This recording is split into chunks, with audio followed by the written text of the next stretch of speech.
And Senator Sanders is here with us today, and thank TGIT, I guess, for Thursday for Bernie.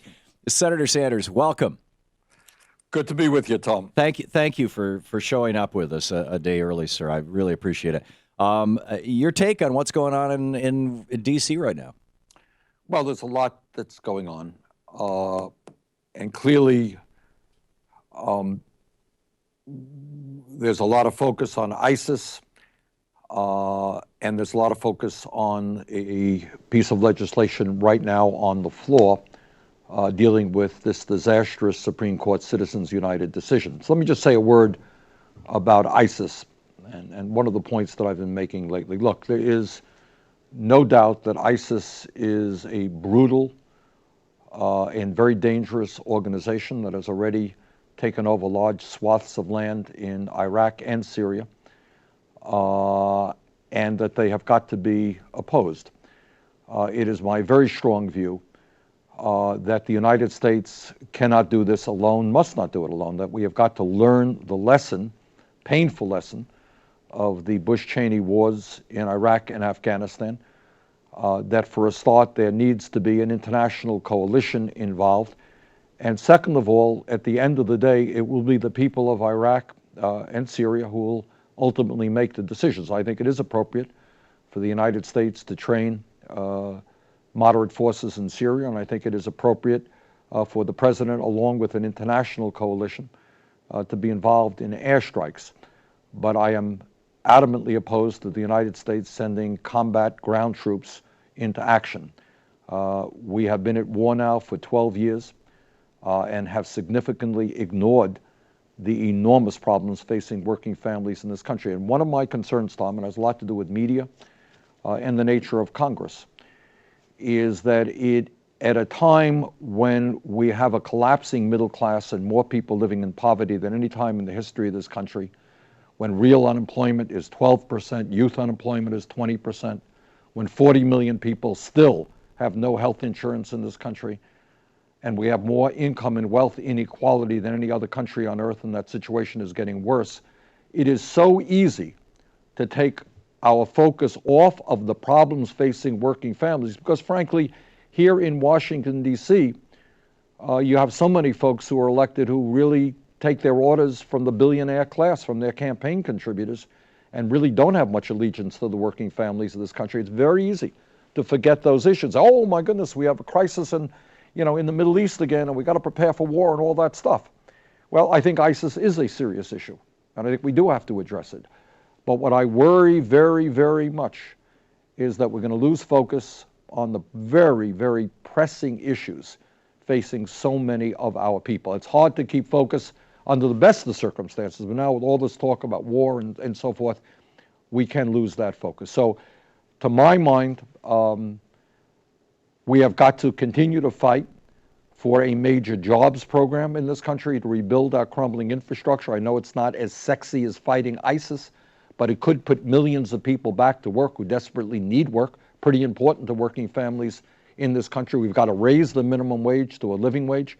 You and I, for years, and we're some of the few who talk about our disastrous trade policies, which have enabled companies to shut down in America, move to China, tax policies which have enabled companies in America to try to leave the United States to go elsewhere to save some money on their taxes. We have got to deal with the planetary crisis of global warming and all of the devastation that is causing today and will increasingly cause in years to come. So there are so many important issues out there, but because we live in a nation where billionaires are able to buy elections and able to determine what the issues are, it is very easy to ignore the issues facing American working people. There's an election coming up, and I think everybody knows that I'm going to do everything that I can to prevent the Republicans from taking over the Senate, and there's about a 50-50 chance that will happen. But what we understand to be the case from pundits, and I think it's probably true, is that unless things change in the next couple of months, 60% of the American people are not going to vote in this election. 60%. And that means 70 to 80% of low-income working people. So the people who will benefit from a raise in the minimum wage, 70, 80% of those people are not going to vote. I was in, where was I? I was in South Carolina a couple of weeks ago, talking to somebody there who was working, trying to organize fast food workers. And she said, well, we did some calculations. We're working with about 500 workers. 15 of them are registered to vote. Whoa. So how do you change what goes on in America if billionaires are able to put unlimited sums of money into campaigns? The Koch brothers have already, as we understand it, already in this election cycle, bought 44,000 ads. And they got 2 months left to go. So you and I have, and the average American has one vote, and the Koch brothers have one vote, except they can spend hundreds of millions of dollars to buy elections. Meanwhile, the media pays very little attention to who the Koch brothers are, what they stand for, their goals in terms of eliminating Social Security, Medicare, Medicaid, eliminating the concept of the minimum wage, and so forth. So, bottom line is we have got to stay focused on the needs of ordinary Americans while we work with an international coalition to address the crisis in the Middle East. Agreed. We have about 2 minutes, I think, left. Anything else? Yeah, well, there is a lot else that's going on, and we have, as I have stated many times, Tom, I think that the deepest issue, there are 100 issues out there. One of the things you learn as a United States Senator is everybody has an issue. And you know what? Those issues are important to everybody.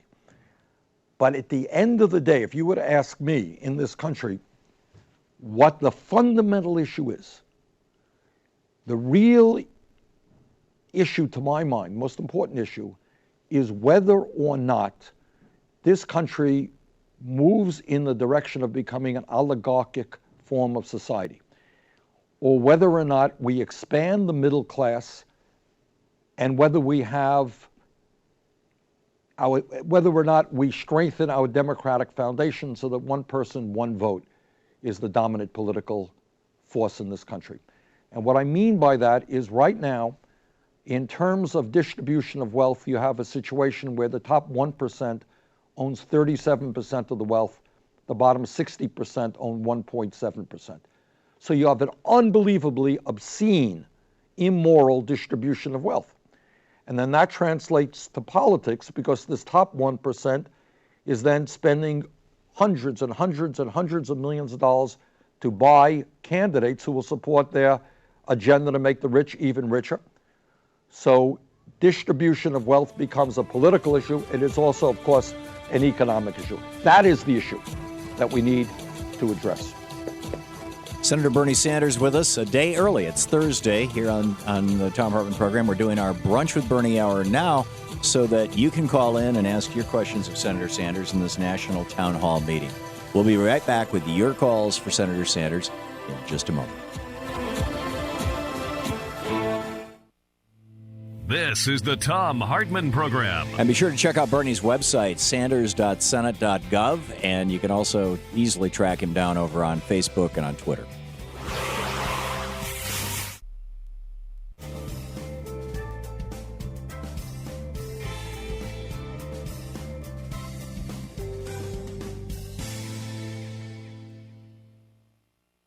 And welcome back. Rick in McHenry, Maryland, watching Free Speech TV on the Dish TV satellite network. You are on the air with Senator Sanders.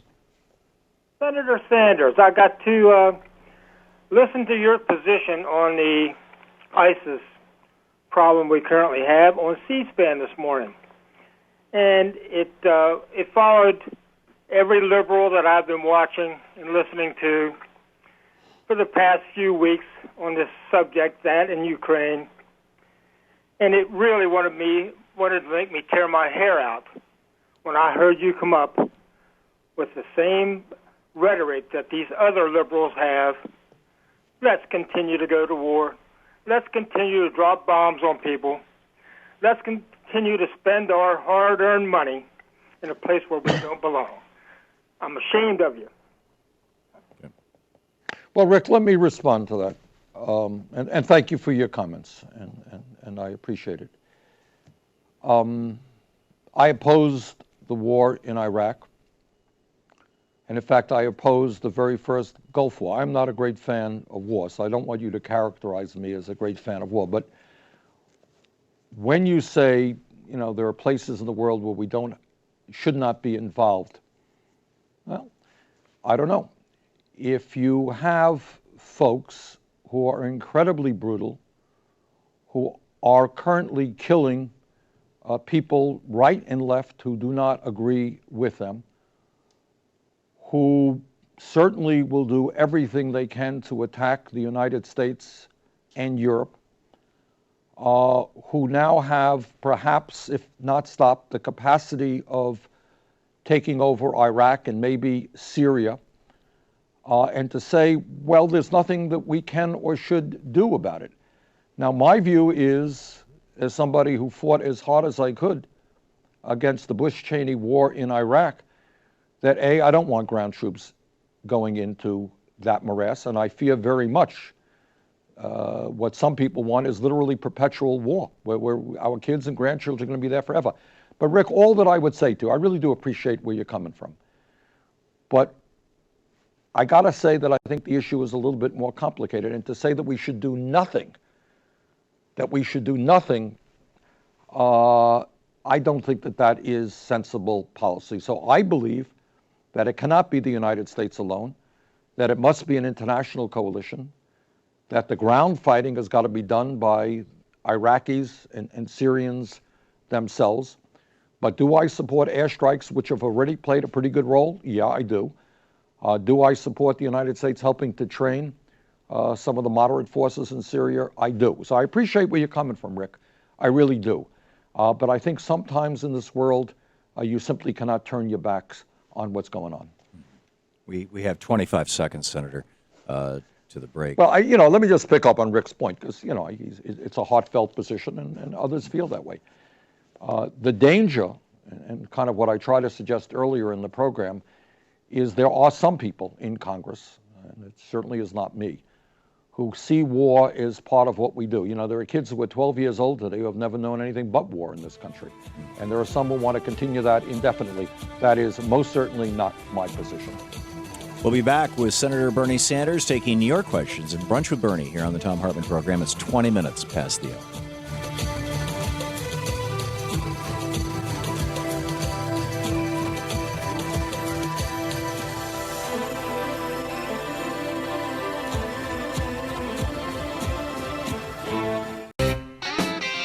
Senator Bernie Sanders with us in our Brunch with Bernie hour a day early. It's Thursday, and Senator Sanders on the line with us, taking your calls, answering your questions. Ray in Van Buren, Arkansas, you are on the air with Senator Sanders. Thank you for taking my call. Senator Sanders, I have two quick comments and then a question to ask you. First of all, I'm not ashamed of you. I believe that you are a fantastic senator and that you are providing a viable third option rather than the old, tired, and worn-out, boots-on-the-ground Cheney program, or just doing nothing. What we see right now is Rachel Maddow has on her website a rolling list of people in Congress who are saying that it is Congress's duty to vote on this situation with ISIS. And only 30 Republicans are doing this. And I believe Republicans are trying to hide on this issue right now because they want to pull the classic bait and switch and argue against whatever Obama proposes rather than actually signing their name on the dotted line and actually voting for what they want and putting it out there for all Americans to see. Now, my question is this. Since there's only around 30 Republicans who have either publicly said or have sent a letter to President Obama saying that it is Congress's duty to vote on this, what do you think is the long-term game and program that the Republicans are up to right now? Ray, that's an excellent question, and you've raised a number of different issues in your question. And I think one of the Republicans, I can't recall who he was pretty honest. Yeah, it was the congressman from Georgia who said, if we don't do anything, if it goes badly, we can blame Obama, and if it goes well, we can say, why didn't you do it sooner? Right, and I think that was Ray's question, and I think that's clearly a lot of what has to happen. And the other question is, people say, well, Congress should get involved, which obviously it should, but doing what? Doing what? Are there Republicans who, one of the things I got to say, is that Obama has been criticized. One of his statements that we don't have a strategy yet on ISIS, it was, reprinted 1 million times in the media. This is an enormously complicated issue. And I think back to the Bush-Cheney days where they were very strong and they were very decisive. The only problem was they were dead wrong and they lied. And they committed the worst foreign policy blunder in the modern history of America. So I think to criticize the president, and there's nobody in the Democratic caucus, by the way, who over the years has not been more critical of Barack Obama than I am. But I think for a number of areas, mostly economic. But to say that this guy's trying to think through this incredibly, unbelievably complicated issue and not do what Bush Cheney did, Rick, the first caller, was concerned. The last thing in the world that we want to do is to have troops involved in a never-ending war. But I think most Americans understand that if you have a fanatical, brutal group like ISIS taking over Iraq or taking over Syria, and I'm not fear-mongering here, I don't know, maybe they can, maybe they can't. But that would be a disaster and not solve the problem. It would not go away. It would only become worse. How? In the midst of a situation in Syria where you got an awful demagogue named Assad who has used poison gas on his own people, and he's the good guy because ISIS is even worse than him. What do you do? What do you do when you have a weak Iraqi government? And hopefully we have a better government now, which is more inclusive. What do you do? Do you simply say we shouldn't be involved? That's it? Well, maybe. It's not a totally crazy concept. I disagree with it, though, because I think it doesn't go away. So to answer Ray's point, we have got to figure out a solution that does not get us into a never-ending war, which gives support to those people who are prepared to fight against ISIS, which makes this not an American effort, but an international effort, which deals with these guys in Saudi Arabia and elsewhere, these multi-billionaire authoritarian countries who have made huge amounts of money from oil. Well, you know what? They got to stop putting some money into this as well, and Kuwait as well. So, what the president is trying to do is figure out something that is enormously complicated, not repeat the disasters of the Bush-Cheney era. And, I would rather have somebody being very thoughtful and premeditated on this rather than somebody who commits a terrible, terrible mistake. Yeah. We have 45 seconds, Senator. John Boehner is on TV right now, presumably criticizing the president. I don't know. What do you see about the politics of this? Well, look, I think what that fellow from Georgia said is exactly what their politics is. Look, everything is political around here. Yeah. And if they can portray the president as weak, as indecisive, as responsible for every problem in the world, and there are a whole lot of problems in the world, then that's to their political advantage. And I hope the American people do not forget about how we got into Iraq and how quickly the war in Afghanistan was supposed to end, and we're still there 12 years later. I hope people do not forget the cost of those wars in terms of human life and pain, as well as financial cost.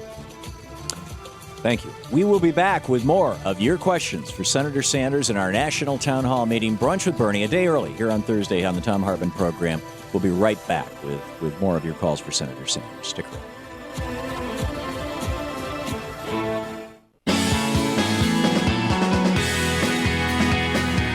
Taking back the mainstream media, 3 hours a day, 5 days a week. Thom Hartmann here with you. Senator Bernie Sanders on the line with us. We're doing our Brunch with Bernie hour, our National Town Hall meeting a day early, with thanks to the Senator for accommodating our schedule. And Randall in Oceanside, California, you are on the air with Senator Sanders. Yes, Senator. Last week I called in and asked you a question about high-frequency trading. You didn't really answer the question, but you went off about the six major corporations, financial corporations, five of which are bigger now than they were when they were too big to fail. My question is this: if you run for president, will you make a plank in your platform to be a trust buster like Teddy Roosevelt? Well, Randall, thanks very much. You're right. I remember your question, and you're right. I did not definitively answer it, and I said what you just mentioned. I said, I think that not only in Wall Street, when you talk about Wall Street, it's not only that 5 out of the 6 large financial institutions are bigger today than they were when we bailed them out. It is they write something like 50% of the mortgages in this country and 2/3 of the credit cards in this country. That is enormous economic power. And in area after area of our economy, you see fewer and fewer large corporations, whether it's agriculture, media, or whatever it may be, controlling what goes on in that sector. So to answer your question, yeah, a trust buster is exactly what we need to create a competitive economics in this country. So the answer to your question is a very, very big yes, and I think you start on Wall Street. We already have legislation in that would break up these large financial institutions. Brittonville in Lyndonville, Vermont. You're on the air with Senator Sanders. Hi, Senator Sanders. Thank you for taking my call. My question for you is, since the Bush administration opened the gates of hell by invading Iraq, would you be in favor of prosecuting members of the Bush administration? Because we wouldn't be in this mess to begin with if they hadn't invaded Iraq illegally. Well, yeah, thanks for the question. As I mentioned earlier, I was one of the leading opponents of the war in Iraq. People in Vermont certainly know that. I feared many of the things that in fact ended up happening. And I think the way you pay them back is politically, to be frank with you. And I think what we need to do is to reject the Bush-Cheney ideology in foreign policy and domestic policy. Remember that these guys not only took us to war, but they were fighting for tax breaks for the wealthiest people in this country, punishing working people. And I think the fundamental way you do that is by defeating that ideology in the coming election. Robert in Cleveland, Ohio. You're on the air with Senator Sanders. Thank you. It's an honor to talk to both of you. And if you ever run for president, Senator Sanders, you have my support. In the matter of a living wage scale, the big obstacle is that the Republicans and the right wing feel it's too high to give someone a first job. So I was wondering if you thought about a progressive increase in the wage where, say, a teenager, their first job would be like for $8.50, a college student from like 18 to 24 who needs a little more money have their wage start out like at $11.50, and for those who stay on past 21 in that job would have a wage like around $15 an hour. What's your opinion on that? Well, here's what I think, Robert. I think the Republicans are putting out a lot of disinformation, and I'm sorry, I don't have the information in front of me right now. But the truth of the matter is that most of the people who are working for low wage are not kids just getting some pocket change to buy some clothing. These are adults, often adults who have kids who are stuck in low-wage jobs. I remember I was in South Carolina a couple of weeks ago talking to a woman who has 4 kids. She's been working, I believe, at McDonald's for a number of years, and she managed to get a wage increase from $7.25 to $7.35 an hour. That is her wage. I was in Detroit last year talking to young people, some of whom had kids. But these were not teenagers. These were working people who needed an income to survive. They couldn't even get 40 hours a week at $7.25. They have to work at 2 or 3 separate places. So I reject the idea that these are just kids' jobs. I think the vast majority of the people are working adults who need a living income.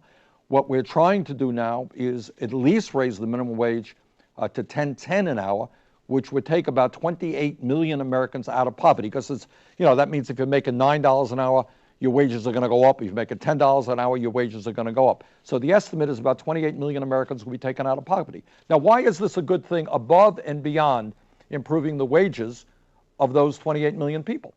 The answer is that if we want to create jobs in America and deal with the unemployment crisis, at a time when real unemployment is 12%. You know the best way to do that is to put money into the hands of working people, increase their disposable income. So when we raise the minimum wage, people who have seen that income, they're going to go out and buy stuff. They're going to buy goods and buy services. And when they do that, they create more jobs. That's why we believe in rebuilding the infrastructure and putting millions of people back to work. Not only good for the economy, good for those people, it creates jobs. So the goal is to put more money into the hands of working people. And one of the important ways to do that is raise the minimum wage. Paul in South Lyon, Michigan. You're on the air with Senator Sanders. Yeah, thanks, gentlemen. Some misguided immigration reform activists are criticizing the president for delaying executive action for a short 5 weeks or so, blaming the president for Republican obstruction of a real solution only rewards the do-nothing Republicans. Would you please explain how laws are changed in this country, and who do you think is to blame for a lack of immigration reform? Well, Paul, thanks for the question. I hate to be, I am an independent. I am perhaps the most progressive member of the U.S. Senate, so everybody knows my politics. But I've never run a negative ad in my life, and I don't like to spend my time beating up on people who disagree with me. But I think what is not widely known, and it's not just immigration, is that this is the most do-nothing Congress in the history of the United States of America. And it is not because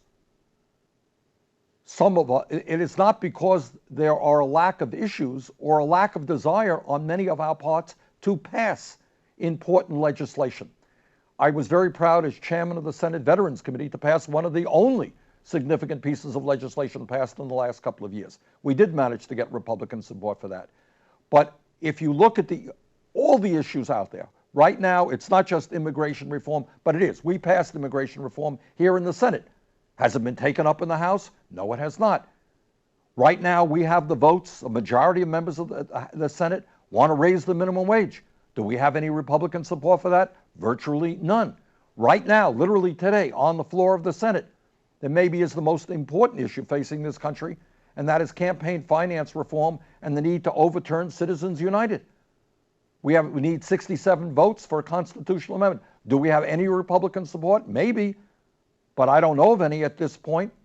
We need to pass pay equity so that women get the same pay that men do on the job. Do we have Republican support for that? No. So what you have is the Republicans, and I think this is Paul's point, developed a strategy. This is no secret. Literally the day that Obama was inaugurated 6 years ago, and they said, look, our best strategy is to do nothing. Obstruct, obstruct, obstruct, do nothing. And when we don't deal with the problems facing America, you blame the president. Not a complicated strategy, but it is a strategy that by and large has worked for them politically. The American people, 63% of the American people don't even know which party controls the House, which party controls the Senate. Most people don't know who their congressman is. So in the middle of that low political consciousness, if the Republicans can obstruct, obstruct, obstruct, nothing gets done, the people do know who the president of the United States is, so you blame him. I think that is a pathetic strategy. I think it's a cowardly strategy, but that is exactly the strategy that is now being implemented by the Republicans. Laura in Albuquerque, New Mexico, listening on KABQ. You're on the air with Senator Sanders. Hello, is this? Yeah, hi, Laura. You're on the air with Bernie. Hi, thank you for taking my call. I didn't know if you were talking to me or someone else from Albuquerque. Senator Sanders, I'm wondering, ignoring the do-nothing Congress, do you think decisions coming out of Congress would be different if we had gender equity in Congress? In other words, if 50% of our congressional representatives were women? And if you do think it would make a difference, how do we get more women elected? How do we get more women interested in running for these political offices? Thank you, Larry. Laura, Senator Sanders, 1 minute to the break. Okay, well, I think the answer, Laura, is yes. I think it would make a difference. I think women who give birth to children, who raise children, have a deeper sense of what goes on in life and the pain that people experience. But I don't think that that is the basic problem. I think you could have 100 women in the United States Senate and still have a bad Senate. I think fundamentally the most important issue is the dominance that big money plays over the political process. And while we are going to fight to make sure that more and more women get involved in the political process, that's just fair. And we have come a long way. We've got a long way to go. I suspect, Laura, that in 10, 20 years, half the elected officials in America will be women, and that's what it should be. But the most important issue is campaign finance reform so that elected officials are not beholden to big money, but can actually represent their constituents. More of your calls for Senator Sanders in just a moment. It's our Brunch with Bernie hour, a day early here on the Thom Hartmann Program. We'll be right back.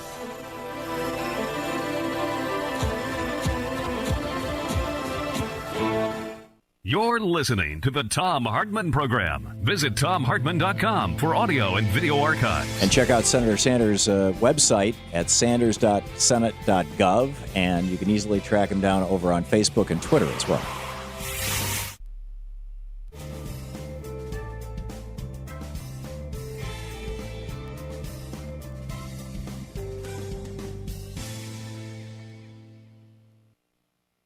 Welcome back. 15 minutes before the hour. Janice watching Free Speech TV on the DirecTV satellite in Sacramento, California. You are on the air with Bernie.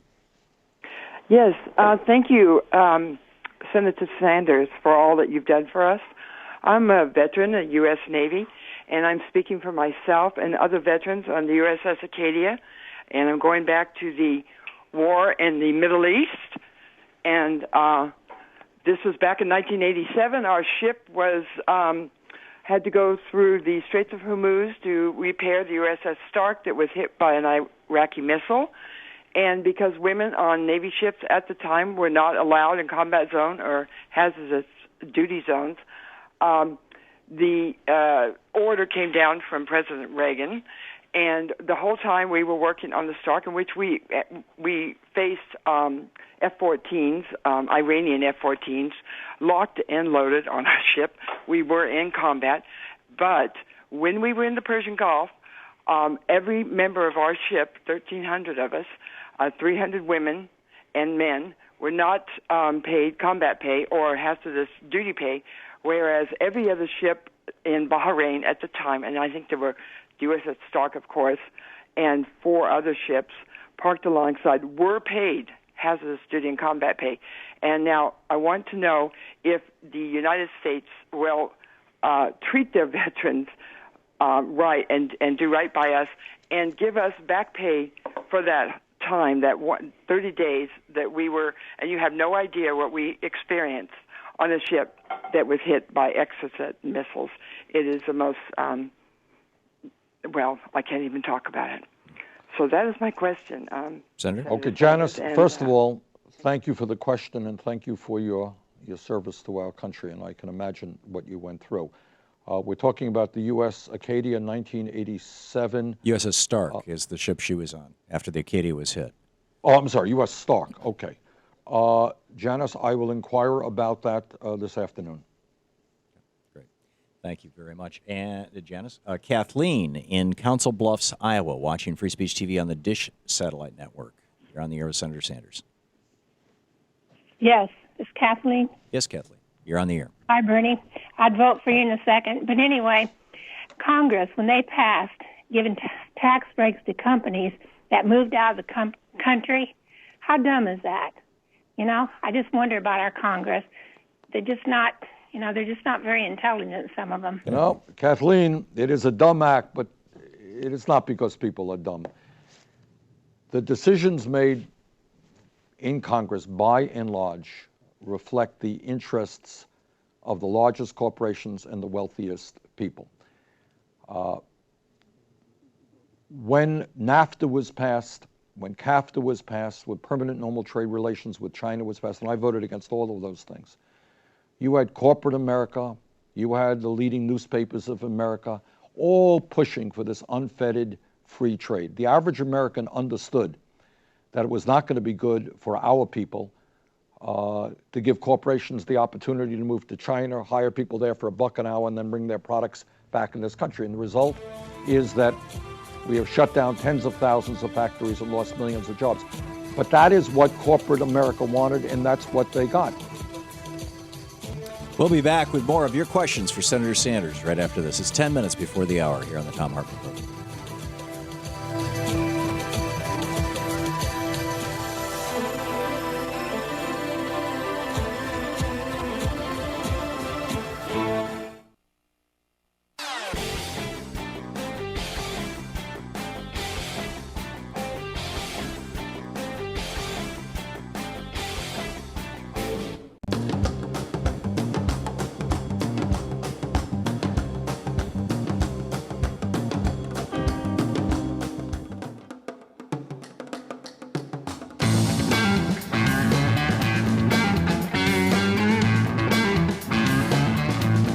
Welcome back. Thom Hartmann here with you. It's our Brunch with Bernie hour, a day early. And Richard in Evanston, Illinois, you are on the air with Senator Sanders.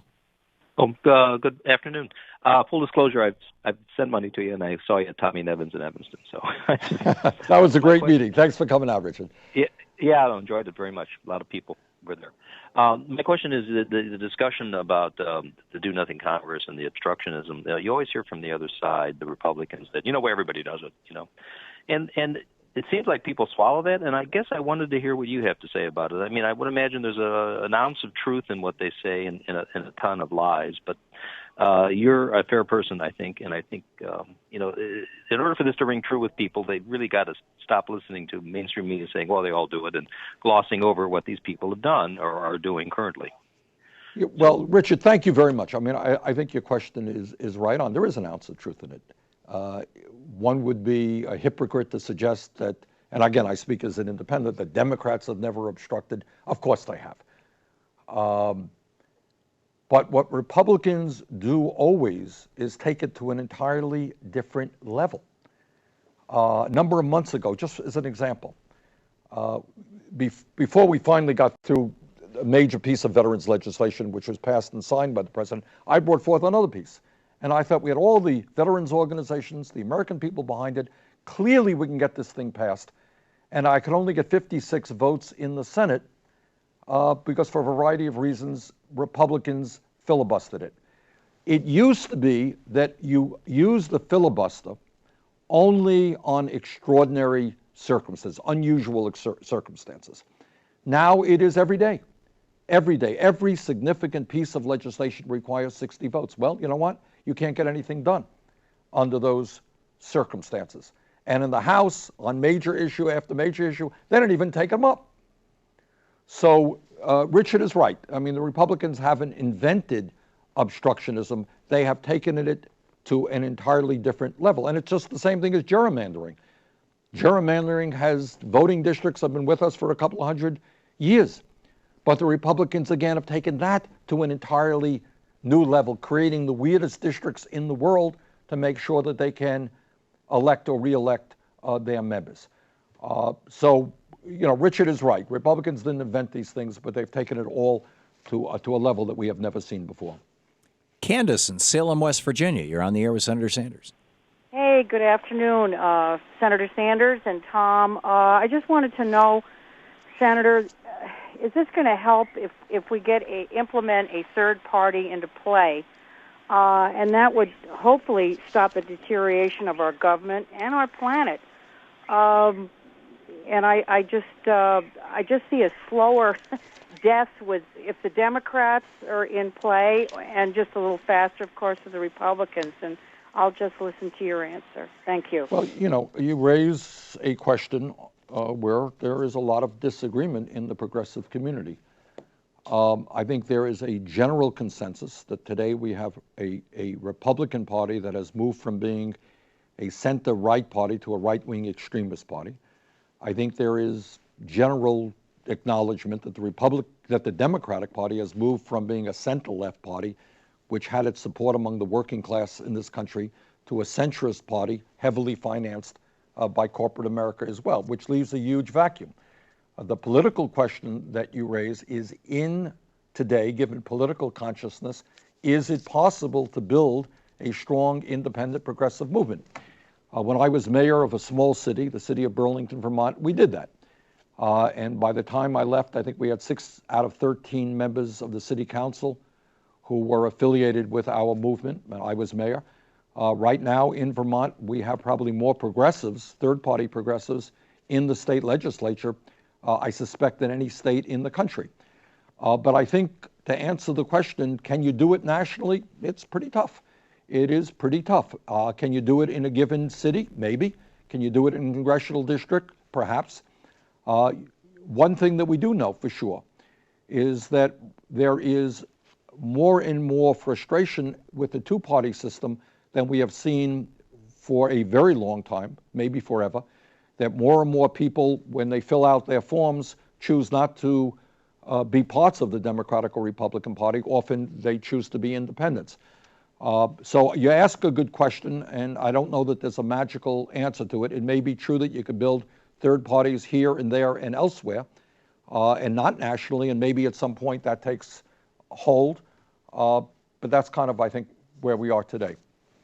Senator, we have a little less than 2 minutes to go. You want to wrap up? Let me just conclude by saying this. You know, Tom, one of the things that bothers me the most is not that in a democratic society we don't have honest people on both sides who disagree about an issue, whether it's education, healthcare, tax reform, global warming, whatever it may be. That's called democracy. And none of us believe that we have all of the answers.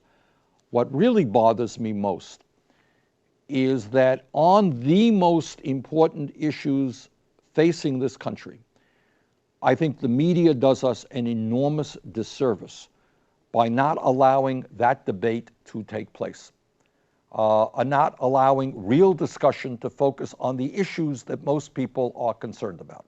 I mentioned Citizens United, probably the most important issue facing America, because if billionaires are able to spend as much as they want, we're going to move toward an oligarchic form of society.